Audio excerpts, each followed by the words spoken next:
Good evening, welcome to my YouTube channel Hitesh biology classes चालू। आज का अपना लेक्चर्स है सेल बायोलॉजी के अंदर लेक्चर नंबर 8, जिसका नाम है प्लाज्मा मेम्ब्रेन के फंक्शन। इससे पहले हमने 7 नंबर लेक्चर शुरू किया था, जिसके अंदर हमने प्लाज्मा मेम्ब्रेन के मॉडिफिकेशंस बताए थे।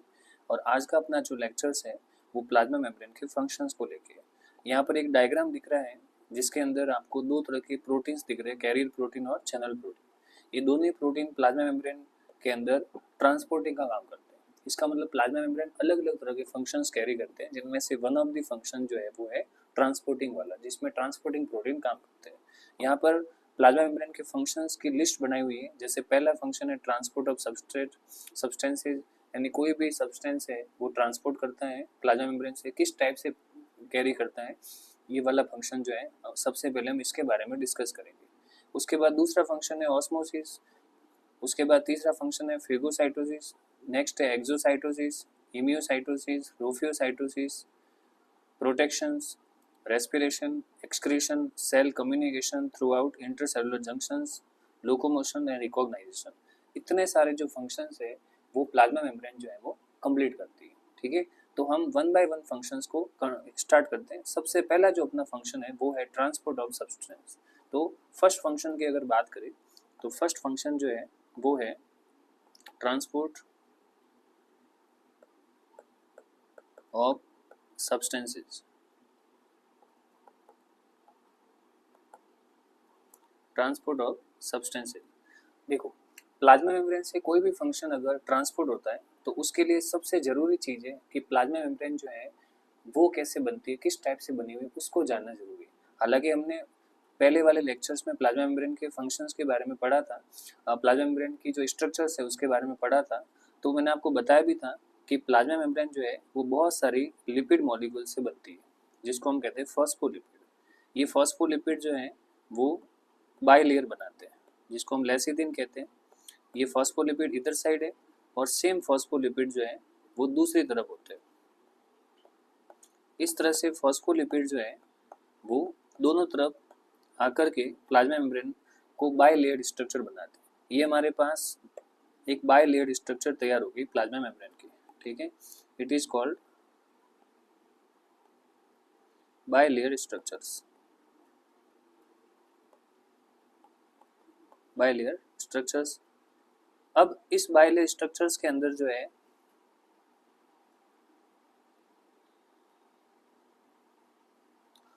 इसमें प्लाज्मा मेम्ब्रेन अपना काम शुरू कर देती है। ठीक है, जैसे कि ये जो स्ट्रक्चर्स हैं इसके अंदर अब कैसे कोई भी प्लाज्मा मेम्ब्रेन अपना काम शुरू करेगी, तो यहाँ से सबसे पहले कोई भी प्लाज्मा मेम्ब्रेन जो है अगर वो किसी भी सब्सटेंस को अगर ट्रांसपोर्ट करती है तो उसके लिए सबसे ज़रूरी चीज़ है कि जो सब्सटेंस आ रहा है, भले वो आयन हो, भले वो मॉलिक्यूल्स हो, भले वो पार्टिकल्स हो, तो सबसे पहले उसका खुद का नेचर देखना पड़ता है कि वो नेचर्स कैसा है।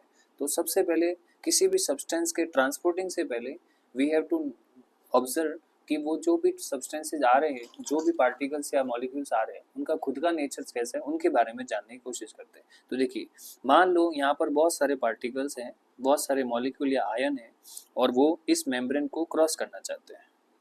तो इस मेम्ब्रेन को क्रॉस करने से पहले हमें उनका खुद का नेचर्स देखना पड़ेगा। देखो, कोई भी सबस्टेट, कोई भी सब्सटेंसेज जो है जो मेम्ब्रेन को क्रॉस करना चाहता है, तो यहाँ पर सबसे ज़रूरी चीज़ है, यहाँ पर दो चीज़ें हमें दिमाग में रखनी है। एक तो उसकी सब्सटेंसेस की साइज़ कैसी है, कि वो सब्सटेंस जो आ रहा है, जो भी पार्टिकल्स या मॉलिक्यूल आ रहा है, वो छोटा है साइज़ में या बड़ा है। उसके बाद में चीज़ देखी जाती है उसकी पोलरिटी, कि वो नॉन पोलर है या पोलर है। साइज़ की अगर बात करें तो साइज़ में अगर मान लो कोई सब्सटेंस, अगर कोई पार्टिकल्स अगर स्मॉल है, तो इसका मतलब वो प्लाज्मा मेम्ब्रेन से इजीली पास आउट हो सकता है।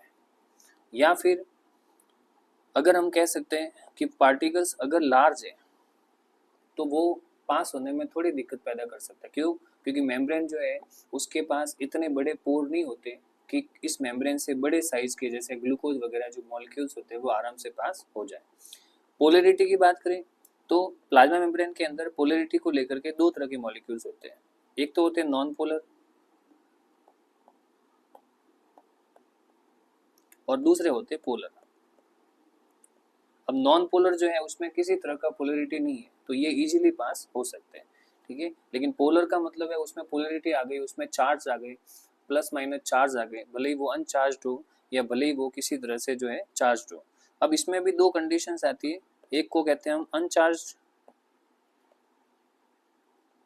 और एक को कहते हैं चार्ज्ड।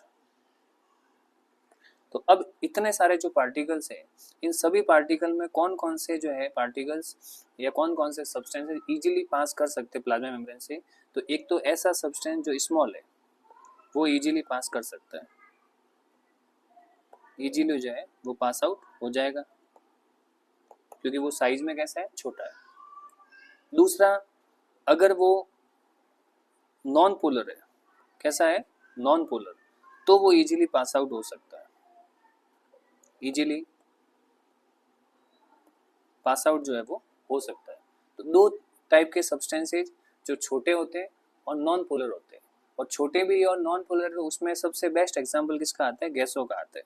जितनी भी गैसेज होती है या जितने भी स्टेरॉयड हार्मोन होते हैं जैसे टेस्टोस्टेरोन वगैरह, वो साइज में भी छोटे होते हैं और नॉन पोलर भी होते हैं। तो इस टाइप के सब्सटेंसेज जो है वो मेम्ब्रेन से इजीली क्रॉस कर सकते हैं।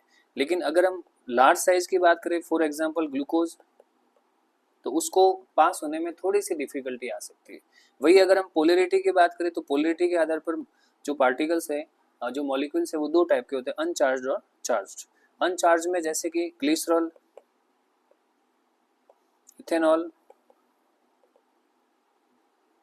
या इसको हम यूरिया वगैरह कह सकते हैं, इनको पास होने में थोड़ी बहुत जो है वो डिफिकल्टी आ सकती है, लेकिन फिर भी वो लगभग पास हो जाएंगे। लेकिन अगर चार्ज पार्टिकल्स की बात करें, भले वो साइज में छोटे हो या साइज में बड़े हो, अगर किसी पार्टिकल्स के ऊपर चार्ज आ गया और वो आयन के फॉर्म में है, तो ion will never pass easily through plasma membrane, they always help to carrier protein, they will always pass with the help of carrier protein। इसका मतलब ये हुआ कि हम अलग अलग तरह के जो पार्टिकल्स होते हैं, अलग अलग तरह के जो सब्सटेंसेज होते हैं, उनकी जो है ट्रांसपोर्टिंग के बारे में बताते हैं। तो प्लाज्मा मेम्ब्रेन का पहला फंक्शन, जिसको हम मेम्ब्रेन परमिबिलिटी भी कह सकते हैं या ट्रांसपोर्ट ऑफ सब्सटेंस भी कह सकते हैं, तो उसके आधार पर बात करें तो हमारा जो टॉपिक है वो है ट्रांसपोर्ट ऑफ सब्सटेंस, जिसको हम मेम्ब्रेन परमिबिलिटी के नाम से भी जान सकते हैं, मेम्ब्रेन परमिबिलिटी।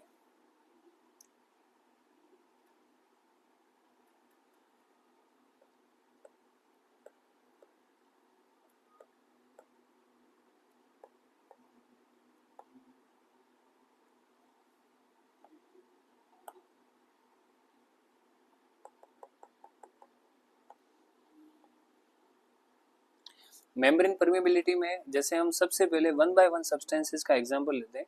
सबसे पहले अपने पास एग्जांपल्स हैं small,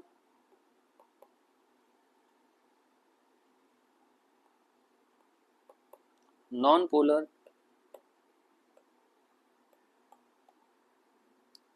substances, small non polar substances. ऐसे पार्टिकल्स या ऐसे सब्सटेंसेस या ऐसे मॉलिक्यूल फॉर्म कह सकते हैं जो छोटे भी होते हैं और नॉन पोलर भी होते हैं।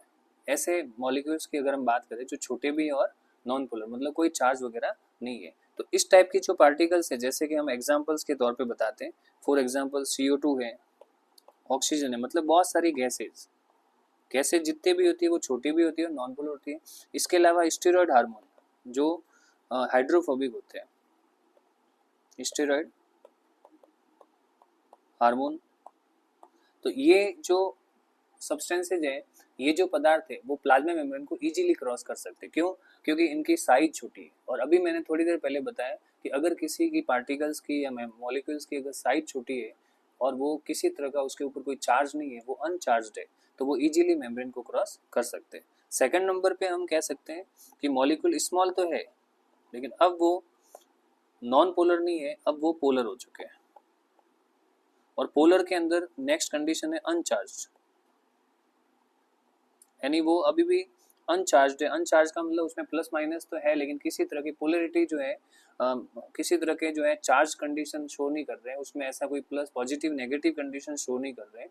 तो ऐसे पार्टिकल अब छोटे हैं जो इजीली पास हो सकते हैं, लेकिन छोटे होने के साथ नॉन पोलर नहीं है, पोलर है, इसका मतलब वो पोलरिटी आ रही है उसमें। तो पोलरिटी की वजह से हम कह सकते हैं कि वो इजीली तो पास नहीं हो सकते। इसके अंदर जैसे हम कह सकते हैं कि ये इजीली पास हो सकते थे, इजीली जो है पास हो सकते थे, तो ये इजीली तो पास नहीं हो सकते, लेकिन ये है कि ऐसा भी नहीं कि ये परमिएट नहीं होंगे, ये पास नहीं होंगे। इनको अगर थोड़ा बहुत धक्का लगाए या थोड़ा बहुत इनको थोड़ी हेल्प मिले तो ये इजीली पास हो सकते हैं। मतलब हम कह सकते हैं कि मोस्टली परमिएबल, बिल्कुल ही ऐसा नहीं कि इम्परमिएबल होंगे, these are mostly permeable.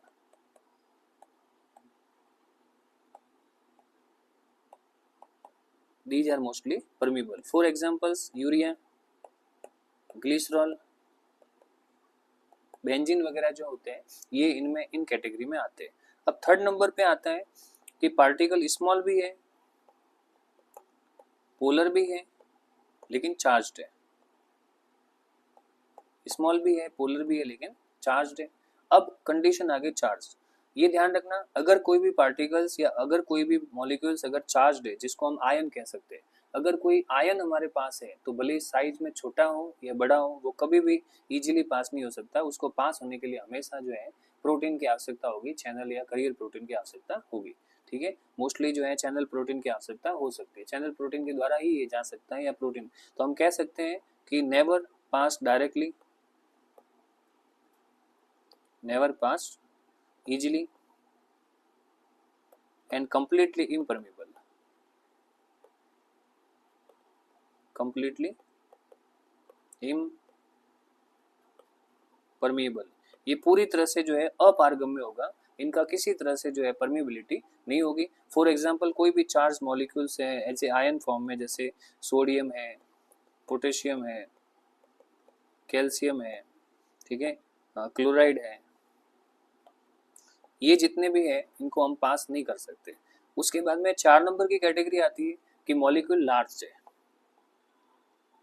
Molecule कैसा है? लार्ज है, और उसको हम कह सकते हैं अनचार्ज। अब अनचार्ज है और लार्ज है, फॉर एग्जांपल्स हम बात करते हैं वाटर की, ठीक है, या इसको हम कह सकते हैं ग्लूकोज, सबसे बेस्ट है ग्लूकोज। तो ग्लूकोज जो है वो बड़ा मॉलिक्यूल्स है और अनचार्ज भी है। अब चूंकि बड़ा है तो अभी मैंने बताया था कि पार्टिकल्स की साइज भी इस बात को डिसाइड करती है whether it will cross to plasma membrane और नॉट। तो अब पार्टिकल्स या मॉलिक्यूल्स की साइज, अभी कंपाउंड हमारे पास हो गया, इसकी साइज बड़ी है तो प्लाज्मा मेम्ब्रेन से इजीली पास नहीं होगा, और अनचार्ज है तो कोई दिक्कत नहीं है, लेकिन साइज की वजह से ये अनचार्ज है तो कोई दिक्कत नहीं है, जा सकता था, लेकिन अब साइज बड़ी तो हम कह सकते हैं कि difficult to pass, difficult to pass. उसके बाद में नेक्स्ट कंडीशन आती है कि लार्ज मॉलिक्यूल है और चार्ज्ड है। तो अभी थोड़ी देर पहले बताया कि मॉलिक्यूल भले चार्ज्ड हो या अनचार्ज, मॉलिक्यूल भले स्मॉल हो या लार्ज हो, अगर वो चार्ज है तो वो कभी भी जा नहीं सकता, मेम्ब्रेन को क्रॉस नहीं कर सकता। अब हम बात करते हैं कि देखो किसी भी मेम्ब्रेन में जो ट्रांसपोर्ट होता है वो दो तरह का होता है, एक को हम कहते हैं एक्टिव ट्रांसपोर्ट, एक को हम कहते हैं पैसिव ट्रांसपोर्ट।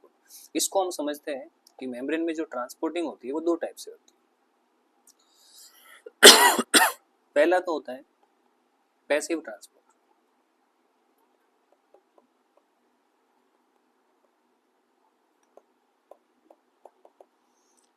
और दूसरा होता है एक्टिव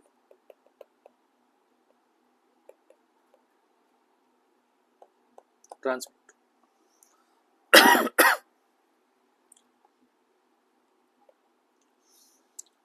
पैसिव ट्रांसपोर्ट का मतलब होता है कि कोई भी मेम्ब्रेन जो है उससे अगर कोई मॉलिक्यूल जा रहा है तो कॉन्सेंट्रेशन के अकॉर्डिंग जाएगा। जैसे मान लो ये अपने पास प्लाज्मा मेम्ब्रेन है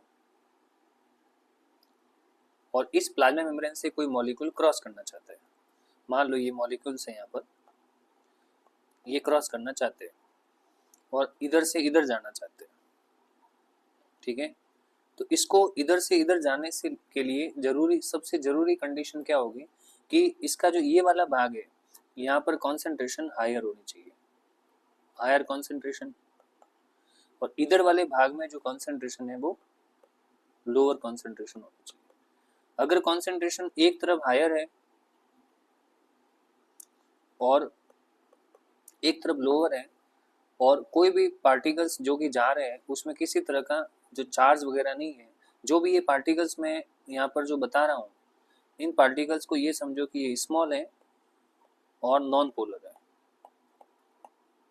तो स्मॉल और नॉन पोलर टाइप के जो मॉलिक्यूल्स होते हैं वो मॉलिक्यूल्स इजीली हायर कंसंट्रेशन से लोअर कंसंट्रेशन की ओर डाउन हिल कंडीशन में आगे बढ़ते हैं और इसी को हम कहते हैं पैसिव ट्रांसपोर्ट। पैसिव ट्रांसपोर्ट का ही दूसरा नाम होता है डिफ्यूजन, जिसको हम कहते हैं सिंपल डिफ्यूजन।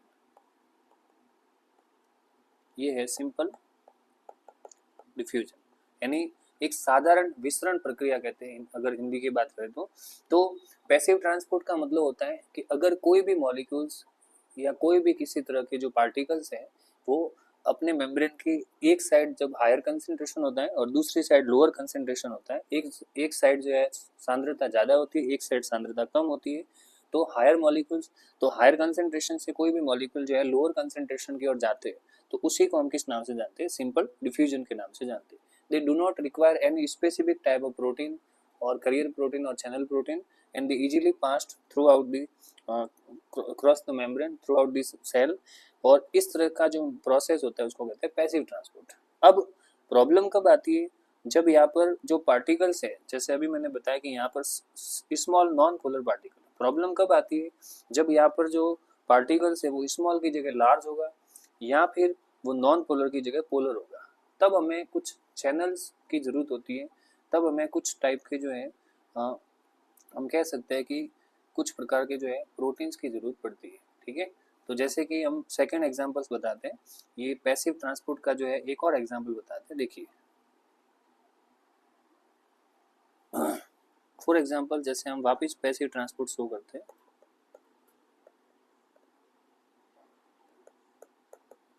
Passive transport. अब पैसिव ट्रांसपोर्ट अलग अलग तरीके से बताते हैं। सबसे पहला पैसिव ट्रांसपोर्ट जो है वो बताते हैं स्मॉल नॉन पोलर मॉलिक्यूल्स के। फॉर हम सबसे पहले एक मेम्ब्रेन बताते हैं। देखो जैसे कि हमारे पास ये एक प्लाज्मा मेम्ब्रेन है, ये हमारे पास एक प्लाज्मा मेम्ब्रेन है,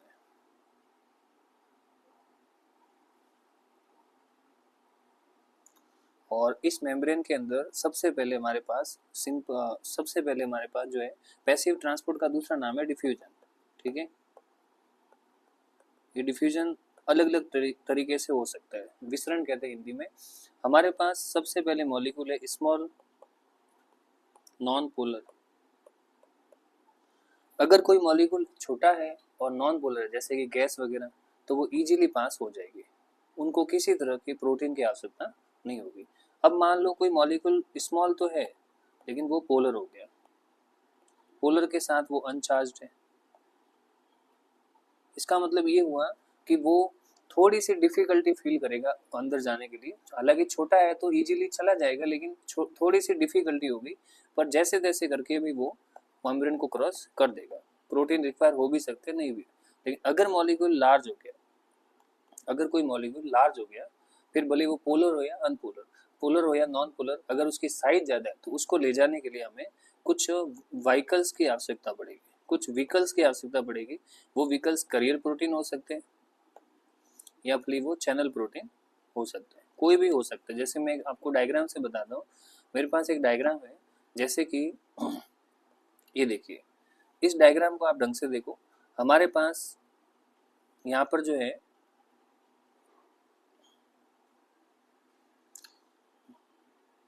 इसको थोड़ा छोटा कर देते हैं।